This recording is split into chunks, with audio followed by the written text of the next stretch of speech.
I'd like to invite you to please be seated while Matthew comes forward for words of welcome and remembrance.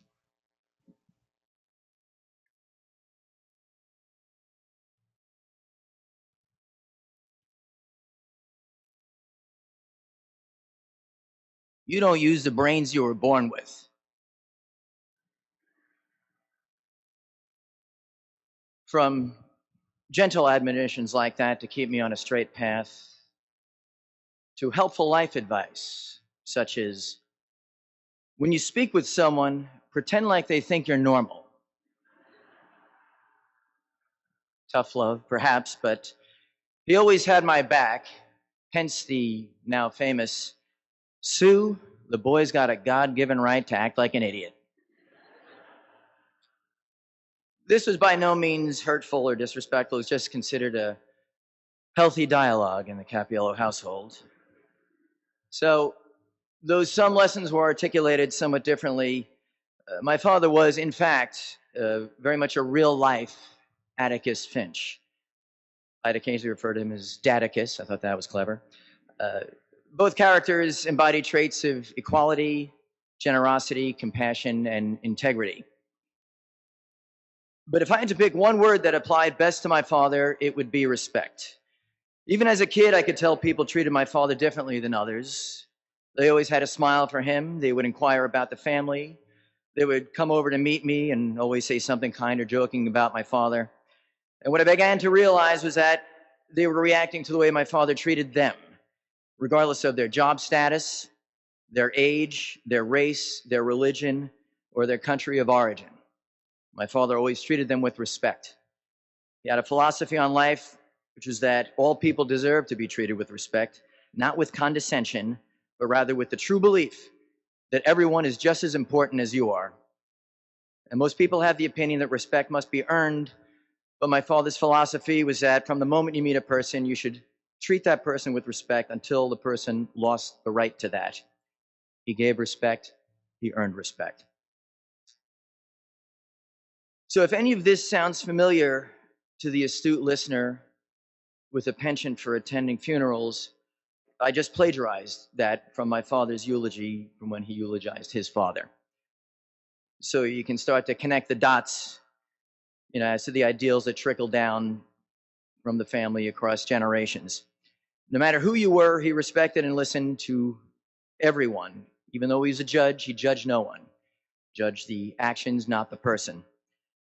And the connections to my grandfather were often right on the nose.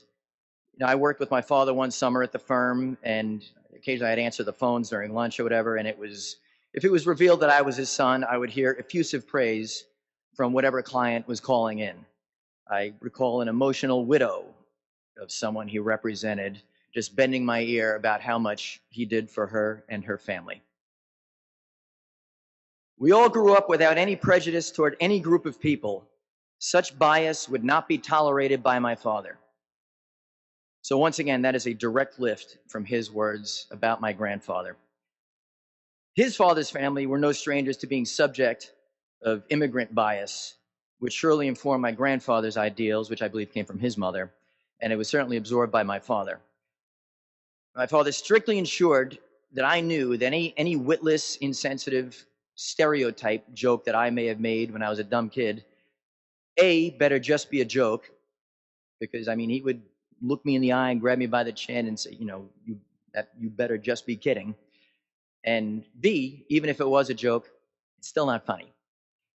As he explained to me that, even though no harm is intended, others can be legitimately sensitive to it, not because they're too soft, but because we don't know what they've experienced. As Atticus himself said, you never really understand a person until you consider things from his point of view, until you climb into his skin and walk around in it. And maybe it truly might be coincidence, but I always noticed he routinely hired minorities for the firm, certainly for entry jobs. He was, of course, a lifelong booster for Bishop Lachlan, Hall of Famer, a school that's now 99% minority, which accepts grants from a program designed to help underserved communities. And Lachlan gave him a scholarship, which kind of changed his life, and he was always grateful and gave back so others could get the same experience. He was generous with more than just money. He gave his time, his expertise, helping out family and friends whenever he could, handled closings for friends of ours, and asked for nothing in return. As my godmother said just the other day, when he became successful, we all felt successful. And don't let his stoic composure hide the fact that he was the most compassionate individual I've ever known. When my sister fell off a mountain in a devastating rock climbing accident, he, of course, raced upstate to the hospital on what was surely a horrifying day for him. And he ended up consoling the distraught climbing instructor that was perhaps responsible for the accident, mollifying him over and over. It's not your fault. And on the integrity front, I recall Paul Hoffman from the firm telling a story about a potential client coming into the office to discuss a possible case. Said client expressed to Paul a willingness to perjure himself if he felt it would help the case. Unsettled by this, Paul stepped away for a moment and brought this to my father's attention, and the response was succinct. Get him out of here. My father was one of the smartest people I've ever known, not in the sense that he could figure out that Alexa thing, but everything was thought out in a calm, logical, humane, unemotional manner. There's no use getting upset. It doesn't solve anything. Just focus on fixing the problem. Essentially, he was a robot. He's very good at taking an innocuous screw-up or a misfortune and simply laughing it off rather than get aggravated. One time, I guess he was traveling overseas and enjoyed some of the local wine, so he bought a case to, take back with him to New York. He checked it at the airport. Next time he saw the wine, he was at JFK, at the bag check, and watched the case come down the conveyor belt. Just a crushed, sopping, purple mess, just completely destroyed by the baggage handler. Looked like it was hit by a meteor. And he just thought that was hilarious. No crying over spilt milk with this guy. Had everything always in perfect perspective. And we know just how industrious he was. He often said, don't do something just to do it to get it done right. Work was a very high priority for him, not because he was addicted to the work itself, but he felt a great responsibility to people, something I think some of us have inherited. And in fact, actually, just as a tribute to him, I'm actually hosting a Zoom meeting for work right now as we speak. It's all right, I'm on mute. At least I hope I am. Actually, let me just send a quick email. Some of you retirees don't know it's actually a work day here. Hold on. Hey, everyone. There's leftover cake in the break room. Okay. So despite all his work travel, he was always there when needed. My brother was, by his admission, the worst ball player on our Little League team that one year. He wanted to get better, so my father made a point to come out on weekends and help him out. And ultimately, Danny went on to be the most improved player that year. I recall it well. The fact that I was still the superior ball player is hardly relevant in this context. He showed us how to succeed at things that were important to us, whether playing ball or running track, academics or career. Decide what you want, make a plan, put the work in, and success will follow. And when I was in 7th grade, he told me he was proud of me for not quitting baseball, which I was considering because I wasn't getting any playing time. I was 0 for 2 that whole season, 2 groundouts. But that stuck with me, and I developed an edge and a stick-to-itiveness that hopefully I have to this day. If I'm denied something, I tend to plug away. So I stuck with it, and I ended up playing ball literally until I was 43. And when I ran a marathon, it was for 2 reasons. One, somebody told me I couldn't do it. That person's here today. And 2, I thought my father would be proud of me, and I thought it would be nice to share a feat like that with him.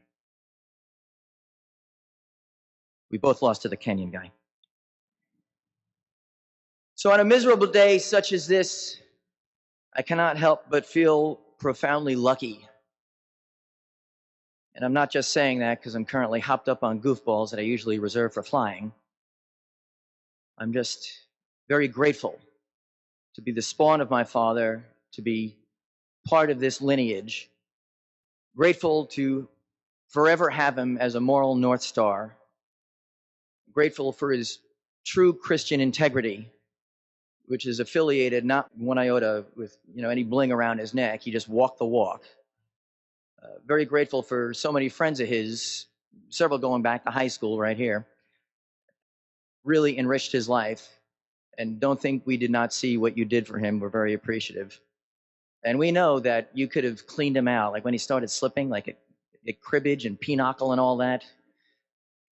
He always returned home with his wallet. Thank you for that. Thankful for the folks at Langone for putting up with us the last few weeks. We Capullos are a numerous and vocal bunch. They provided great care and a free pair of socks. Grateful that he and his grandkids spent about 20 years as everyday parts of each other's lives. Few have that privilege. And especially grateful that he had an indomitable spouse that was just as eager to be living right and enjoying every minute with each other, with their family, with their friends. No regrets. So, tip of the chapeau to the redhead in the second row.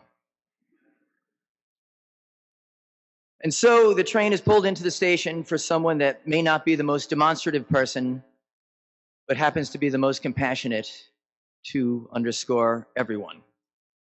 Transcending borders, cultures, and differences to treat the world as one community. The world is our family. Because the one thing that doesn't abide by majority rule is a person's conscience.